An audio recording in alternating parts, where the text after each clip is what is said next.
Spain के राष्ट्रपति Pedro Sanchez 3 दिवसीय दौरे पर सोमवार की सुबह गुजरात के वडोदरा पहुंचे। वडोदरा में वे प्रधानमंत्री नरेंद्र मोदी के साथ प्रतिनिधिमंडल स्तर की बातचीत करेंगे। स्पेन के राष्ट्रपति के भारत दौरे पर विदेश मंत्रालय ने सोशल मीडिया मंच एक्स पर साझा एक पोस्ट में बधाई देते हुए लिखा कि भारत में आपका स्वागत है। विदेश मंत्रालय ने कहा, स्पेन सरकार के राष्ट्रपति पेड्रो सांचेज वडोदरा पहुंचे, जो 18 वर्षों में किसी स्पेनिश राष्ट्रपति की पहली भारत यात्रा है। भारत स्पेन संबंधों को नई ऊंचाइयों पर ले जाने के लिए यह आधिकारिक यात्रा अहम है। राजधानी दिल्ली और एनसीआर के लोग देश में सबसे ज्यादा प्रदूषण झेलने को मजबूर हैं। देश के 5 शहरों की वायु गुणवत्ता रविवार को बेहद खराब श्रेणी में रही और इनमें से 4 शहर दिल्ली एनसीआर में हैं। देश में सबसे खराब हवा राष्ट्रीय राजधानी दिल्ली की रही, जहां वायु गुणवत्ता सूचकांक AQI 356 दर्ज किया गया। त्योहार से पहले ही वायु प्रदूषण इतना बढ़ने के बाद दिवाली तक इसके गंभीर श्रेणी में पहुंच जाने की आशंका जताई जा रही है। मौसम विभाग के अनुसार अगले 7 दिनों तक इस हालत में बदलाव आने लायक कोई मौसमी स्थिति नहीं बन रही है। पश्चिमी विक्षोभ सक्रिय होने से उत्तर भारत में वर्षा, बर्फबारी और कोहरा पड़ सकता है। पाकिस्तान और उत्तरी भारत में इसके आगमन पर हिमपात के साथ घने बादल भी छा सकते हैं। पश्चिमी विक्षोभ भूमध्य सागर के साथ अटलांटिक महासागर और कुछ हद तक कैस्पियन सागर से नमी लाता है। यह एक गैर मानसूनी वर्षा पैटर्न है और पश्चिमी हवाओं द्वारा संचालित है।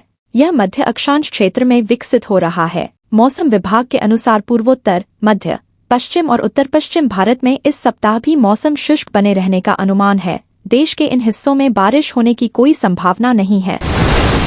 राष्ट्रीय एकता दिवस व सरदार वल्लभ भाई पटेल की जयंती के उपलक्ष्य में 29 अक्टूबर 2024 को 7:41 मेजर ध्यानचंद राष्ट्रीय स्टेडियम के गेट नंबर 1 से रन फॉर यूनिटी होगी। इस दौड़ में लगभग 7,700 प्रतिभागियों के शामिल होने की उम्मीद है। ज्यादातर प्रतिभागी बसों और कारों से कार्यक्रम स्थल पर पहुंचेंगे। इसके चलते मंगलवार सुबह 6:45 से लेकर समारोह के पूरा होने तक इंडिया गेट, सीहेक्सागन की ओर यातायात प्रतिबंधित रहेगा। ऐसे में पुलिस ने सलाह दी है कि लोग नई दिल्ली में इंडिया गेट व अन्य मार्गों पर आने से बचें।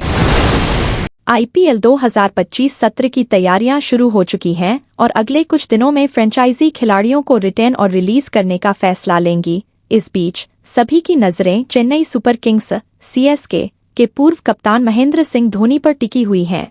अब CSK के प्रशंसकों के लिए राहत की खबर सामने आई है, क्योंकि खुद माही ने IPL के अगले सत्र में खेलने के संकेत दिए हैं। अब धोनी ने खुद IPL 2025 में खेलने के संकेत दिए हैं। उन्होंने कहा है कि वह खिलाड़ी के तौर पर अपने आखिरी कुछ वर्षों में जो भी क्रिकेट खेल रहे हैं उसका लुत्फ उठाना चाहते हैं। प्रधानमंत्री नरेंद्र मोदी 70 वर्ष और इससे अधिक उम्र के नागरिकों को दिवाली से पहले स्वास्थ्य बीमा की सौगात देंगे। PM मोदी मंगलवार को वरिष्ठ नागरिकों के लिए आयुष्मान भारत प्रधानमंत्री जन आरोग्य योजना की शुरुआत करेंगे।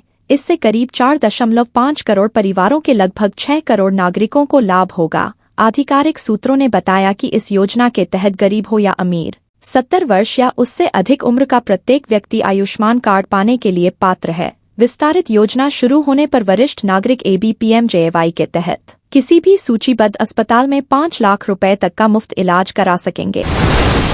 मेडिकल फील्ड वाले के लिए अच्छी खबर है। दरअसल आयुर्विज्ञान संस्थान भोपाल ने सीनियर रेजिडेंट नॉन एकेडमिक पदों के लिए भर्ती निकाली है। इन पदों के लिए आवेदन प्रक्रिया 21 अक्टूबर 2024 से जारी है। इच्छुक और योग्य उम्मीदवार आधिकारिक वेबसाइट पर जाकर आवेदन कर सकते हैं।